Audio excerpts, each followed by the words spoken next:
رکعت پانے والا کب شمار کیا جائے گا؟ جواب یہ ہے کہ اگر جماعت ہو رہی ہو اور امام رکوع میں ہو، اب آنے والا مقتدی امام کو رکوع کی حالت میں رہتے ہوئے پا لے، رکوع میں شامل ہو جائے، تو اب اس رکعت کا پانے والا شمار کیا جائے گا۔ رکوع میں شامل ہونے کا طریقہ یہ ہے کہ آنے والا مقتدی نیت کرے، اور نیت کرنے کے بعد تکبیر تحریمہ کہے، تکبیر تحریمہ کہنے کے بعد اب رکوع میں شامل ہو جائے۔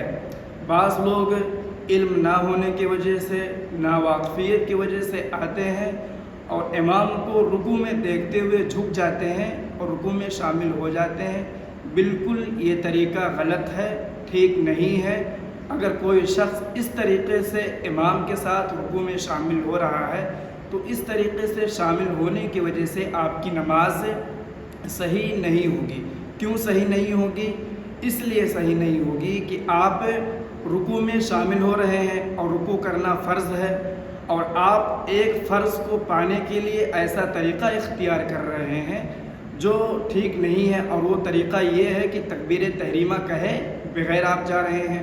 اگر آپ کا رکوع چھوٹ جاتا ہے تو اس رکوع کو بعد میں ادا کرنے کے لیے آپ کے پاس وقت ہے، یعنی آپ مسبوق ہو جائیں گے، بعد میں آپ پڑھ لیں گے۔ لیکن اگر آپ کی تکبیر تحریمہ چھوٹ جاتی ہے تو تکبیر تحریمہ چھوٹنے کی وجہ سے یہ فرض ہے، اور فرض چیز چھوٹنے کی وجہ سے نماز نہیں ہوتی ہے۔ اس لیے سب سے پہلے آپ کو تکبیر تحریمہ کہنی ہوگی، تکبیر تحریمہ کے بعد پھر رکوع میں شامل ہو جائیں۔ اسی سے ملتا جلتا ایک دوسرا مسئلہ ہے۔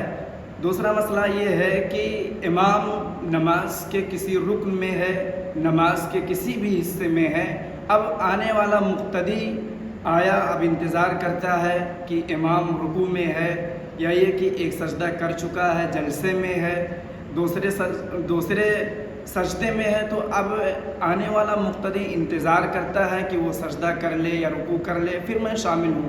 نہیں، یہ طریقہ ٹھیک نہیں ہے، بلکہ آنے والا مقتدی امام کو نماز کے جس حصے میں پائے اسی حصے میں وہ شامل ہو جائے، اگرچہ وہ حصہ، وہ رکن نماز کا اس کے لیے مکمل نہیں ہوگا، اگرچہ ادھورا ہوگا، بعد میں اس کو مسبوق کے طور پر اس کو نماز پھر سے پڑھنی ہوگی، لیکن یہ ہے کہ جس حصے میں پائے اس حصے میں امام کے ساتھ شامل ہو جائے۔